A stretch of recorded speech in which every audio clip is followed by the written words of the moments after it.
अब ये भी तय सरकार करेगी कि हम प्रोटेस्ट किस तरीके से करें, या हम गिल्ले में सोए या हम सूखे में सोए।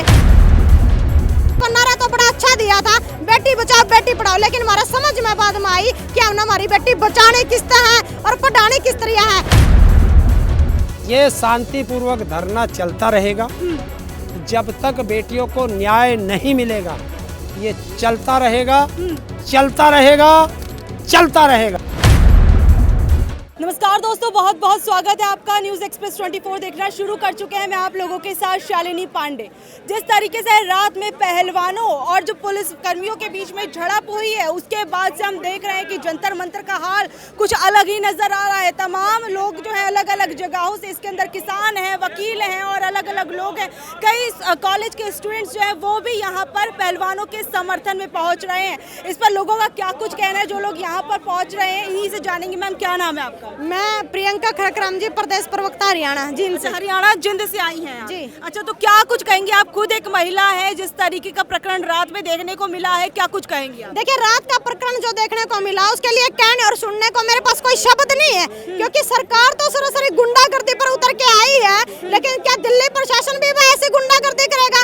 इनके रैपिस्ट जो पदों पर बैठे हैं वो तो हमारी महिलाओं की इज्जत पर हाथ डालने का काम कर रहे हैं। लेकिन जो प्रशासन की वीडियो वायरल हुई, जो प्रशासन का रवैया हमने लाइव देखा, उसमें प्रशासन वाले भी ड्रिंक करके और हमारी बहन बेटियों के बाल तक खींचे जा रहे हैं। हमारी बहन बेटियों को घसीटा जा रहा है। और क्यों घसीटा जा रहा है? क्योंकि वो अपने अंदर बेड लेकर के जाना चाहती थी सोने के लिए। तो क्या अब ये भी तय सरकार करेगी कि हम प्रोटेस्ट किस तरीके से करें, या हम गिल्ले में सोए या हम सूखे में सोए? तो लोकतंत्र देश के अंदर हमें प्रोटेस्ट करने का भी अधिकार नहीं है। और बड़े शर्म की बात है, बड़े दुख के साथ मैंने ये कहना पड़ रहा है कि जो देश का गौरव है, देश का सम्मान है, वो इस देश के लिए मेडल लेकर के आते हैं, आज उन्हीं को जंतर मंतर की सड़कों पर न्याय की गुहार लगानी पड़ रही है। इसी मेडल को लौटाने की बातें भी हो रही हैं। देखिए, मेडल को अभी तो लौटाने की बात हो रही है। यदि ऐसे ही हालात रहे, ऐसे ही बेटियों की इज्जत जो ये पदों पर बैठे गुंडे नीलाम करते रहे, तो मैं बड़े दुखी मन से एक बात कहती हूँ कि जहाँ इस देश के अंदर बेटियों का सम्मान न हो, तो हमें ऐसे देश के सम्मान की जरूरत नहीं है।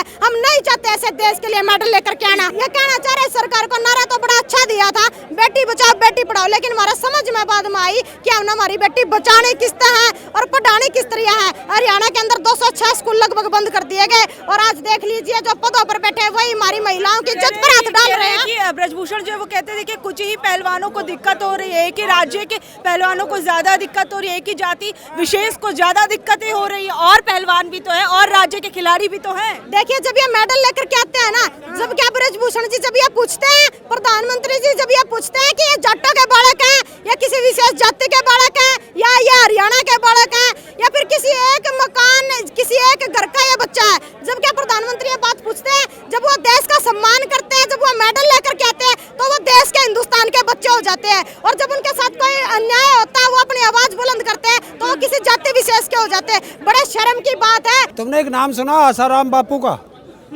वो भी क्या निर्दोष है। राम रहीम का नाम सुना? वो भी क्या मैं निर्दोष हूँ। और उसका सुना, वो क्या नाम था, चिन्मयानंद का? वो भी कह रहा। हाथरस की बेटी के हत्यारे भी कह रहे।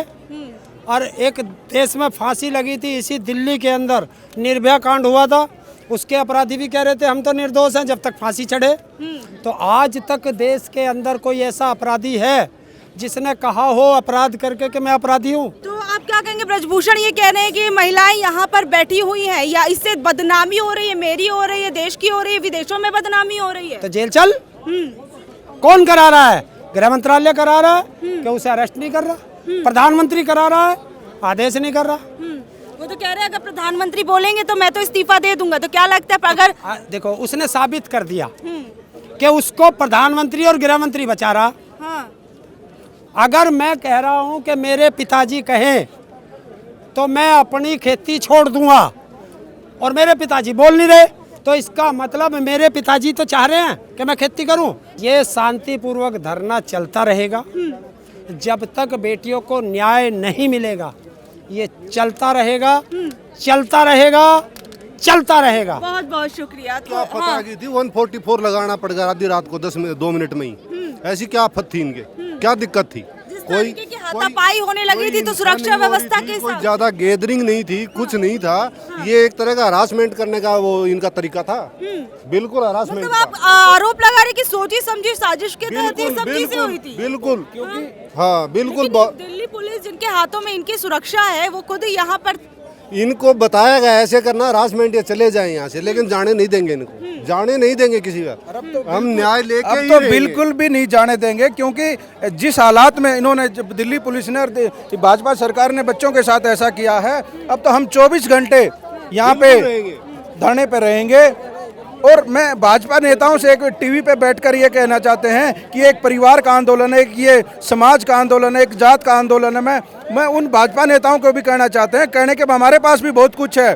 देश का रुपया लेकर के भागने वाला भी एक ही प्रदेश के हैं, एक ही जात के हैं, कहने के लिए हमारे पास भी बहुत कुछ है। जब देश के मेडल आए थे, सबसे ज़्यादा भाजपा नेताओं ने इन हमारी बहन बेटियों के साथ फोटो खिंचाकर अपनी लोकप्रियता राजनीति की थी। तो देखिए यहाँ पर अलग अलग जगहों से लोग जो है वो भी पहुँच रहे हैं, क्योंकि कल की जो चीज़ें हुई उसने लोगों के दिलो दिमाग पर भी काफ़ी कुछ असर डाला है। अब ये देखा जाएगा कि आने वाले वक्त में ये चीज़ें क्या कुछ रूप लेती हैं, कितना बड़ा रूप लेती हैं, क्योंकि कुछ लोगों का आरोप है कि जो ये जांच हो रही है या फिर जो सुप्रीम कोर्ट ने 7 दिन का समय दिया था, इसके अंदर जो जो चीज़ें हो रही हैं, इन चीज़ों को भटकाने की कोशिश की जा रही है।